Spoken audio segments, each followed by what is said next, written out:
Angle of 90 degree, 90 degree का कोण हम लोग आज बनाना सीखेंगे और कितने तरीकों से बनाया जा सकता है इसे आप देखें और समझने का प्रयास करें। तो सबसे पहले रेखाखंड खींच लेंगे, कोई भी माप का अगर दिया हुआ है तो वैसा रेखाखंड खींच लेंगे और एक बिंदु, केंद्र बिंदु इसको मानते हुए चांद की सहायता से, नीचे क्लासों में नीचे के वर्ग में चांद की सहायता से भी कोण बनाया जाता है। तो ये जो बिंदु है ठीक इसके जो सेंटर पॉइंट है उस पर रखेंगे और ये सीध में होना चाहिए और फिर ढूंढेंगे कि 90 डिग्री का कोण कहाँ पर है, वहां पर एक बिंदु देंगे। तो 90 डिग्री यहाँ पे नजर आ रहा है, यहाँ पे एक बिंदु दे दिए। अब स्केल की सहायता से इस बिंदु को इस केंद्र बिंदु से मिला करके एक रेखा खींच देंगे इस तरह से और इस बिंदु को कुछ नाम दे देंगे, मान लिया कि ये बी है। तो ये चांद की सहायता से आसानी से 90 डिग्री का कोण बन जाता है। तो ये 90 डिग्री कोण बन गया।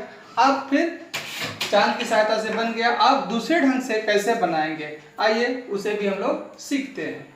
पुनः एक रेखाखंड लिया गया है, यहाँ पर बीच में कोई बिंदु कहीं पर दिया जा सकता है, उस बिंदु को केंद्र मानते हुए ये देखिए और किसी भी माप का चाप लेंगे और एक चापखंड खींचेंगे जो दोनों ओर उस रेखाखंड को काटती हो।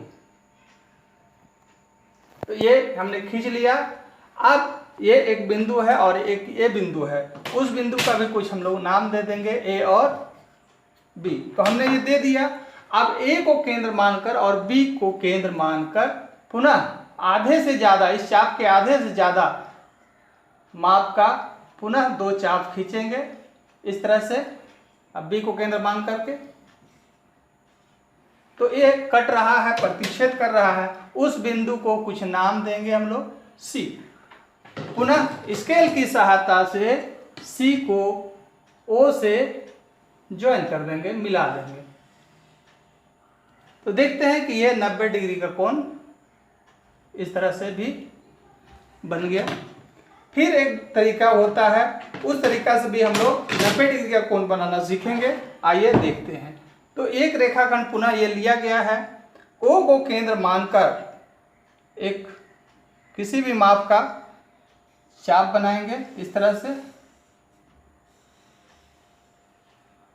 अब इस चाप को स्थिर रखते हुए और यहाँ जो रेखाखंड में कटान बिंदु है उसका कुछ नाम दे देंगे, उसको केंद्र मानकर पुनः इस चाप को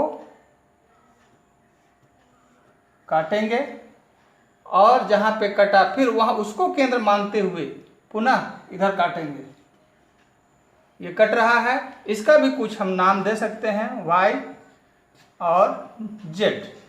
अब y और z को केंद्र मानकर और इस चाप के आधे से ज्यादा माप का पुनः चाप खींचेंगे ऊपर की ओर, एक y और z को केंद्र मानते हुए इस तरह से। और ये चाप पुनः प्रतिच्छेद कर रहे हैं कहीं पर, उसका भी कुछ नाम दिया जा सकता है, मान लिया कि ये m है। अब m को o केंद्र बिंदु से ज्वाइन कर देंगे, स्केल की सहायता से मिला देंगे इस तरह से।